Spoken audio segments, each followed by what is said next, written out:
Good afternoon. As it's been said, my name is Shane, and yes, I am a pastor back in New Zealand. I just want to start off firstly just to thank the leadership of this church, and I believe I'm speaking to some of you, for hosting this very important forum. It means a lot to me because I know that there are many churches that are very hesitant to do something like this. So thank you so much that we get to hear voices of people who have been hurting very deeply, and when they find Christ, their life is transformed. And that's what this is all about. So thank you again to the leadership here at the Village SDA Church. As you see, the title this afternoon of the first presentation is Father of the Fatherless. You may know that comes from a psalm, and I'd just like to quote that as we begin. It says, Psalm 68, verse 5, "A father to the fatherless, a defender of widows, is God in his holy dwelling." And I want to quote a paragraph straight after that. The author of this devotion that I'm reading says, "Of all the ways the Lord God Almighty could have chosen to relate to humanity, he chose the language of family. He could have described himself as a benevolent dictator or a kind boss or a patient landlord, but instead he chose the word Father." That's a very important word to me because, as the title gives away, I was raised, well, in some sense, without a father, at least a good father. I want to share very quickly, and we'll bring the image up. If you would direct your eyes, if you can, to the young man at the back there. He's got a hole full of head of hair. This little guy here, he's about 5 years old in that picture there. His screams, and I mean screams of fear and confusion and anything else you can imagine that is traumatic, still echoes at my head today. He would be uplifted by the social worker. He was what we call back home a ward of the state. In other words, you are officially in government care. My mother, apparently the story goes, decided that was best for me. You can work out that is me at 5 years of age. It was best for me for her to give me over to the state because she felt she could not look after me. She herself was a sole parent. My father was in the Navy and had left her, and she just could not cope. And so in her own way, she decided it was best to give me to the state to look after. So by this time, before this stage, I had gone through multiple families, shifted from one home to the next and to the next. A social worker would come almost routinely to pick me up, or the official word, uplift, and take me somewhere else, to which I would respond with screams because I'm just getting used to this new family, and now I am being picked up again. And I'm screaming that someone will save me, someone protect me. I would scream things like, "I promise I'll be good, I'll be good." I didn't know what I had done. But nonetheless, the pickup took place each time. I feared the official Department of Social Welfare, as it was known back then, vehicles. Even at that young age, when I saw a vehicle that looked like it, I feared. Are they coming for me? By this time, I had been placed with a family, a Christian family, and under that thick head of hair and that smile was a hurting child, a very confused young boy.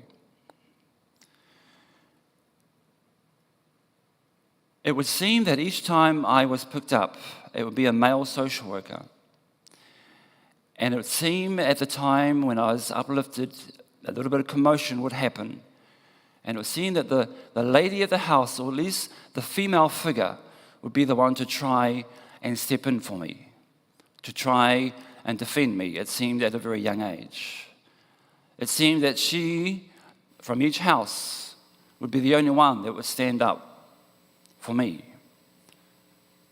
But it wouldn't work because the social worker had the authority to take me. As I look back over my many years, I know that had played a traumatic part in the way I perceive men. That they weren't to be trusted, that they were, in some regards, spineless. In some other regards, they didn't care. In some other regards, sure, just take them.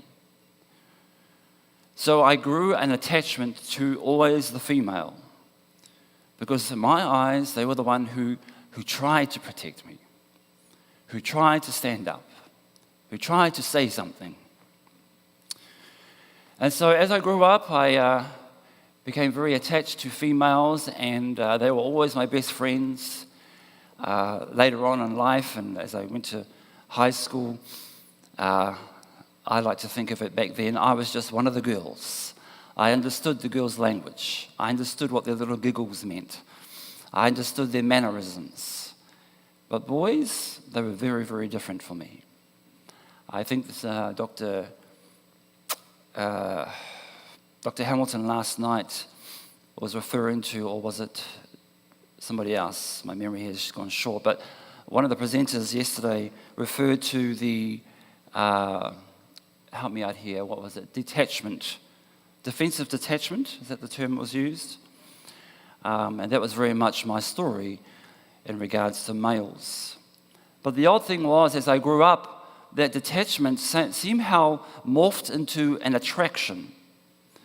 They say that opposites attract, and as I shared before, I became very close to females, so I was just one of the girls, so they were kind of the same as me, and I was the same as them in some sense. But boys were very different, so there was an attraction there because they were different. There was a masculinity about them I wish I had. And I used to think, how do they do that? That's fascinating. And the more I'd observe them, I would think, wow, that's actually really quite attractive. And so I'd grow up this way, not knowing what the terminology was, but feeling deep inside, there's something not quite right about this. I couldn't put my finger on it. I'm just way too young to understand. And so I carried on through to high school, and those were hard years. And in my testimony, I will share the full story of that part later on this week. But just knowing that it was very, very difficult to be one of the boys, because in my mind, I simply wasn't one of them. They could be so athletic, they could be so rough, and they could just tumble with each other, and I just was not drawn to that. But sitting with the girls and eating lunch and telling jokes and hanging out, that was all good with me. I think it was my last year in high school. I suddenly somehow became the most popular boy in school amongst the other boys. And I couldn't work out what was going on. I was very suspicious. But after a while, I kind of warmed to it because it was attention that I was longing for a long time. And so I thought, well, I'll own this while I can. And then I find out later on there was an agenda behind it. And that is, the boys realized that I had all the pretty girls were my friends. And so if they wanted to get to them, they had to come through me. But as I say, I owned that recognition because it was the only kind of positive recognition that I got from the boys. So, not having a father, I believe I lost out on a lot of modeling of how to be, I suppose, quote unquote, a male. I know that in today's language that is wide open, but I'm referring back now to the, shall I age myself here? Way back to when I was that age, let me put it that way. I never had anyone to model the masculinity. Until I met my biological father. News had come to me from my social worker, would you like to know who your biological family is? And I kind of hummed and hawed. I was 16 then. Hummed and hawed about it. My attitude was, well, they didn't want me, so why would I want to know them? And the social worker encouraged me, and so did my adopted grandparents. I was raised by them to call them Nana and grandfather. There was such a huge generation gap between us. They didn't want me to be confused as they grow up. And so Nana, she encouraged me. It was important. She believed for me to know my family roots. That was part of her culture. To know your grounding, to know where you come from. And so I agreed because she wanted me to. So we went down a 9-hour journey to meet my father, my stepmother, and some of my younger siblings, or step-siblings. And I don't know why, but in my head I played this movie of when I eventually get to meet my dad, it's going to be hugs and tears and celebration and the whole prodigal son story over again. Much to my disappointment, it wasn't even close. I got there and the first thing that came out of my biological father's mouth was, "Oh, so you're the lost one." Now, to his defense, that's the first time he met me, and he may have been just as nervous as me. And he didn't know much about me at all. And maybe that was just his way of coping. I don't know. I got to stay with him for a couple of days, and I recognize now, I'm at the age of 16, that his lifestyle was very, very different to how I was raised as a Christian. But I respected him nonetheless. I enjoyed my time with my step-siblings. They thought I was just the best thing since sliced bread, that they've got this brother that they recognized before me was gay. They thought that was wonderful. Anyway, years went on, and I got to meet the rest of my family. Altogether, I am the third youngest of 13. I wasn't used, well, I was kind of used to crowds, but until we got together, that was really a crowd. So remembering that I don't have the father figure to model from, I come across rather, in some mannerisms, feminine, I suppose. Certainly the inflection and tone of my voice seemed to be that way in times. The love of my life was music. God has gifted me with a musical talent as a pianist. And I would always, at high school, everyone knew where to find me. It wasn't on the rugby field. It wasn't on the basketball court. It was in the school hall on the piano. And just filling in lunchtime, playing whatever, made my heart content. And to this very day, the piano or the keyboard is my go-to for peace, for creativity. Later on this week, I will show you more photos and journey through the story of being fatherless.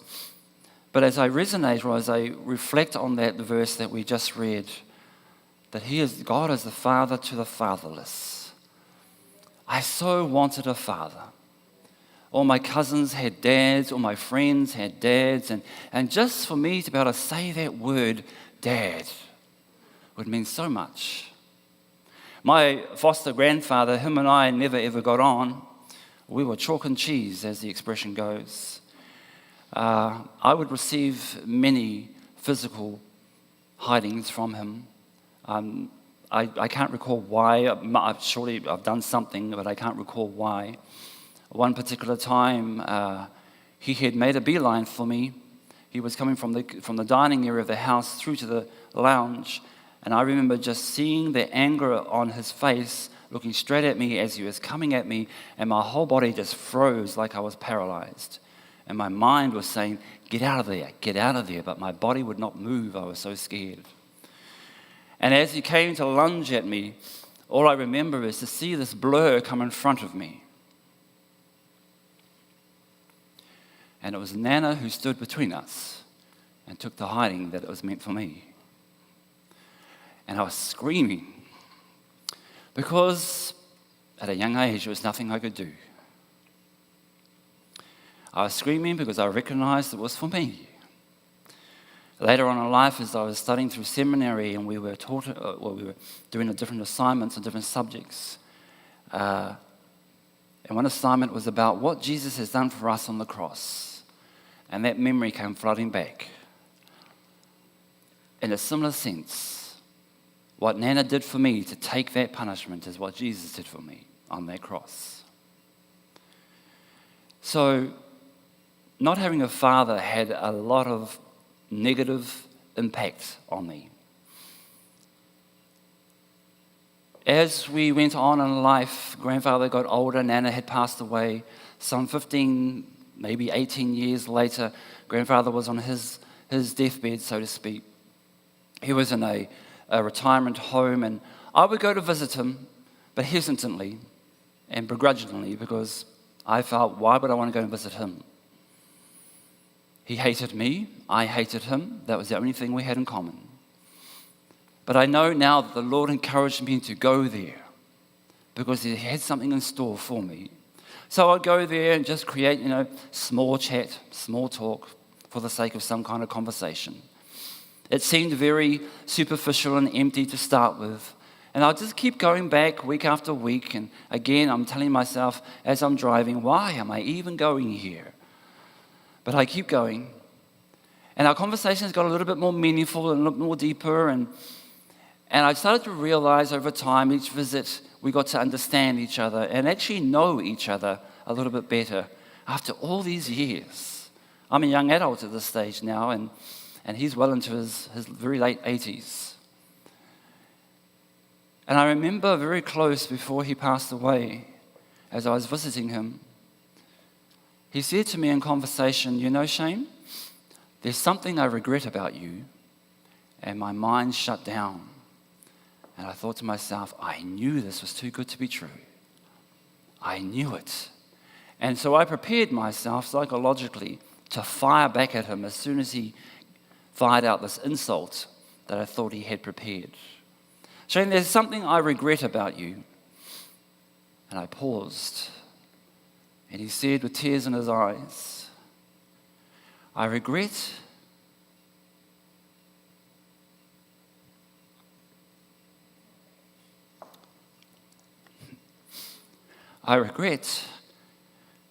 that I never adopted you as my son.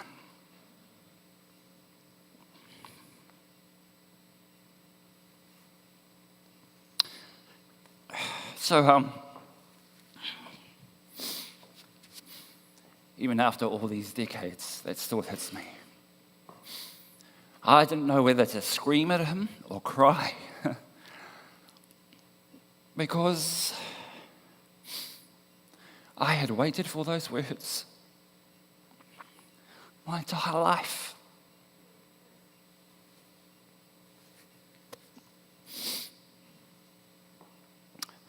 I had waited for those words so long. And there was a rage inside of me. But at the same time, there was this weight that was lifted. The rage because how dare you wait this so long? But the weight being lifted in the sense, thank you, at long last. That was a really weird tension right there at that time. I turned my head away because I didn't want to see him. I didn't want him to see me crying. And then I turned back to him and sort of just wiped my tears and said, wow, grandfather, how about I see you tomorrow? Because I just had to get out of here. And off I went, and as I went down that corridor, my body felt like it just wanted to collapse. In the disbelief of what just happened. But my mind was telling me, this is what I had in store for you. I believe the Lord was telling me. And as I was driving home that day, I felt so incredibly light. And more tears came forward out of gratitude and thanks to the Lord. It must have been a month or so after that he finally passed away. And at his funeral, I was given the honor to provide the service. And I shared what I shared with you. And I was so grateful. I shared to everybody there who were at the funeral. I am so grateful that that encounter happened because it built a bridge between us. It reconciled us. And I know that if that didn't happen, I would be carrying that hurt and that anger for the rest of my life. But the Lord knew what he was doing. He kept me going back and going back and going back. And he built to that bridge again. The Lord has been the Father to me all these years. I want to show a video just very quickly, 5 minutes of it. It talks about the social effects of the fatherless society, and it uses a fascinating example of elephants. I hope that you'll be blessed by this, and I'm just going to ask the sound technician to cut it off kind of 5 minutes through. So when you see me, sound technician, I'll just wave my hand and you know to stop the video. But you can go ahead and play. Thank you.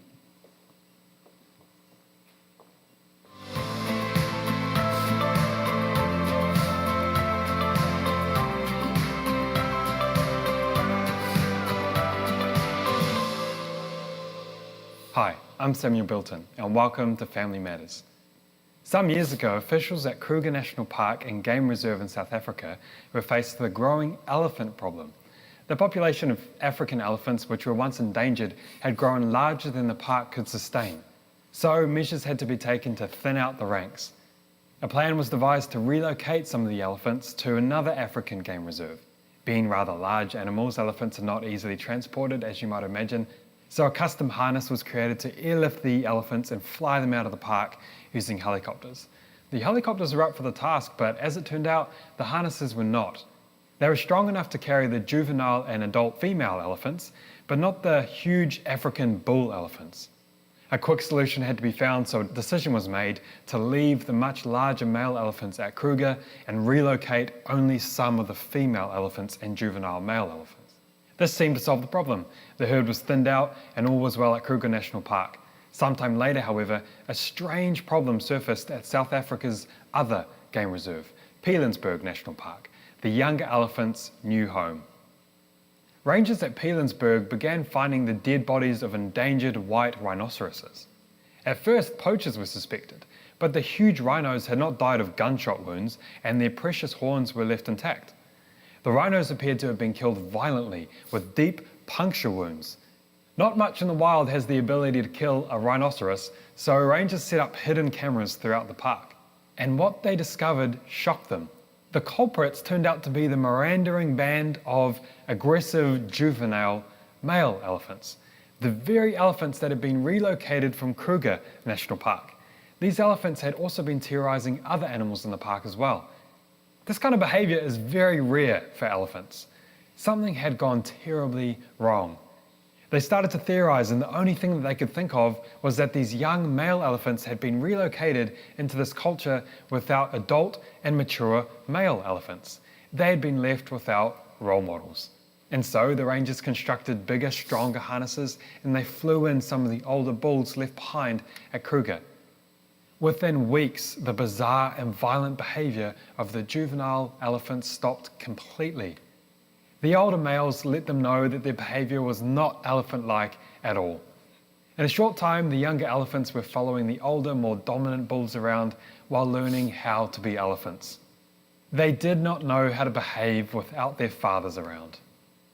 What is the social effect of human fatherlessness? Unfortunately, we don't need to look outside of New Zealand to see what happens when we remove fathers from the home. Society gets very ill. A sharp increase in unmarried births during the 1960s correlates with a later rise in imprisonment rate. Births from unmarried mums made up 79% of total Māori births in 2017. For non-Māori, the corresponding figure was 34%. Prison overrepresentation of Indigenous and non-Indigenous minorities occurs in the United States, Canada, the United Kingdom, and Australia. African American, Canadian Native, and Australian Aboriginal populations all feature high rates of one-parent families. Thank you. Here in New Zealand, the general marriage rate dropped to a record low in 2021, and our divorce rate is still Thanks very much. The things we can learn from nature. Isn't that remarkable? These elephants had been separated from the patriarch, if you like, And now we have these juveniles running around without any borders, so to speak. And as you see in the video, they found some disastrous results in their society. Large rhinoceroses being killed. And it turns out, as you see on the video, it was these disruptive, juvenile, bad-behaved male elephants. And so you see that the result, or the resolution rather, was to bring the big daddy elephants back. And turns out to be a happy ending. The young boys learn what it is to have boundaries, learn how to model. I want to quote Psalm 27:10, which says, "Though my father and my mother forsake me, the Lord will receive me." I know now, as I look back, as I was raised in that Christian family, they weren't the perfect family. My nana and my grandfather often were in arguments, and I will witness some horrible domestic abuse and receive much of it as well. But they were growing themselves in Christ. They were still learning. I know that now as I look back. So they had their own demons to work with. So I'm not blaming them in any way. I'm just recognizing how it was for me as a child that so desperately wanted that perfect daddy. And we all want that. And I know now that the Lord placed me in this family after so many others and left me with this family for a reason, so that I could be raised in Him and get to know who He is. And He is my Father. I am His child according to His word. And it means so much. There was a thought there I had, and it's just disappeared. Maybe it'll come back. But there is so much more I could say to this, but I will leave it for the main part of my testimony. There's one part, my mind is telling me there's something I should be sharing, and Lord, I just need you to help me remember what that is. I would go in my young adult life. Remember, I'm raised in the church now. I learnt how to be a very good actor. I'm now living a double life. I'm out there in the gay nightclubs, loving the scene in the big city. I'd left home and pursued a career, but I was still going to church. I knew how to walk right, how to talk right, how to look right, how to act right, and yet nothing was right. A dear old lady in that church came up to me one day, bold as brass, and she's probably about this high on me. She looks up at me. She goes, "Young man, you're going to go to Avondale." For those of you who don't know what Avondale is, Avondale were probably the South Pacific equivalent of Andrews. And you're going to go to Avondale. I said, "Why would I do that?" She goes, "Because you're going to be a minister one day." And I just laughed at her. I laughed at her.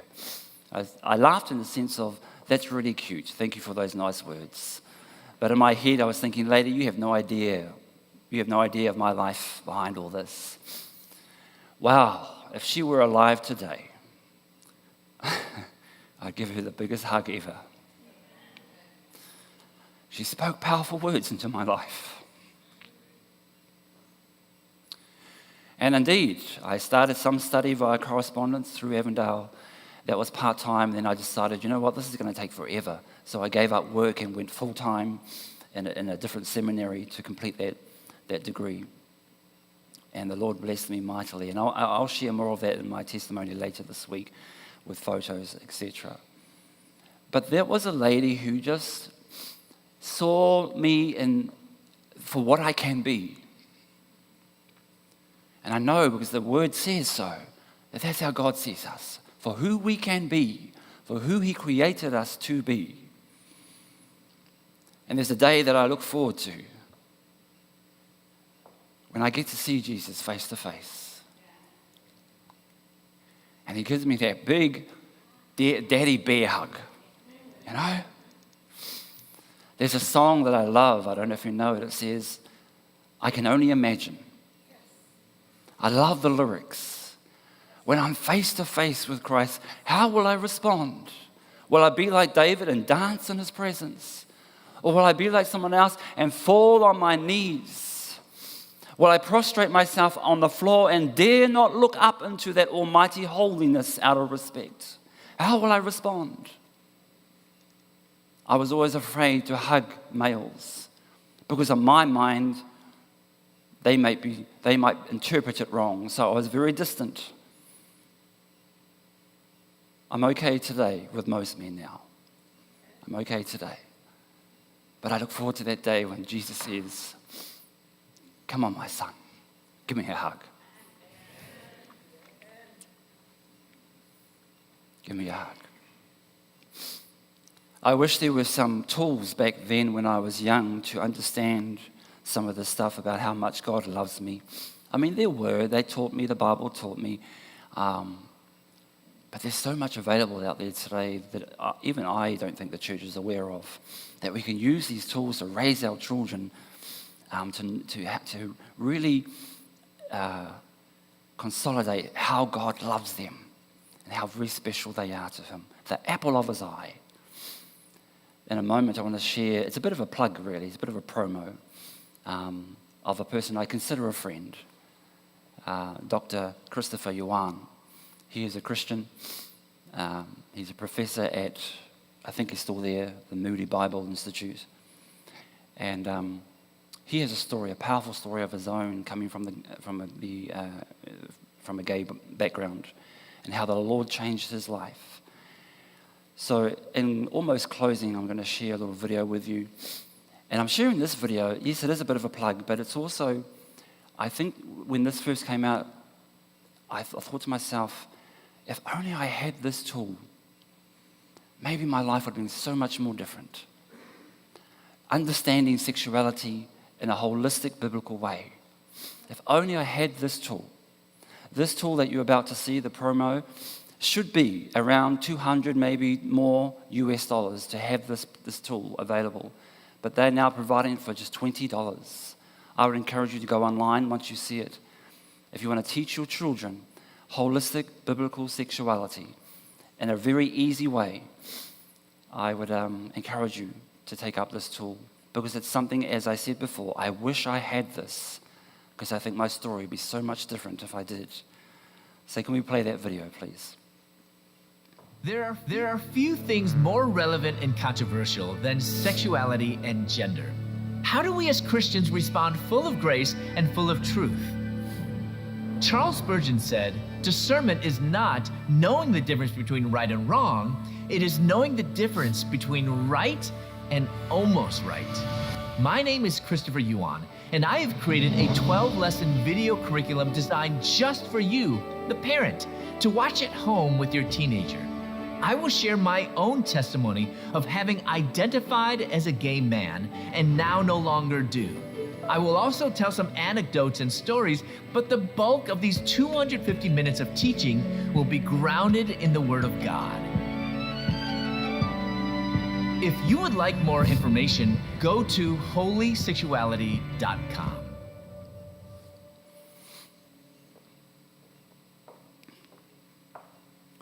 In closing, Mike has very graciously offered to help me out with this part. We're going to do some interaction. So Mike, are you here? Can I ask you to come up and lead us on that one? I did see him here for a second as he dashed out. All right. You fill in the gap. Someone can find Mike for me, Mike Carducci. He's there? He's in the back there. Okay, he's coming forward. Caught him off guard. There he goes. So we're going to do a bit of an interaction time now, just to close this section. Thank you for listening. Thank you for your hearts. When you see a young boy out there, particularly a boy who has no father, I hope you can, in some way, just reach out to them and be some kind of father figure for them. That would be great. Awesome. Thank you. So I tried to get the book that Christopher Ewan has made, and we have that available. So we do have some resources for you if you'd like. We do have the book that Dr. Dotson was talking about, Gay Girl, Good God. And we also have Christopher Ewan's book, and it's called Out of a Far Country. And I love it. It's one of my favorites. For any parent that has a LGBT child, that's the book that I hand them, because it's mother and son write the book together. So chapter by chapter, you see this beautiful chronological story that really weaves a beautiful story. So Christopher Ewan that you saw on the screen is now a doctor. He's also a chaplain, and he's written some really amazing books.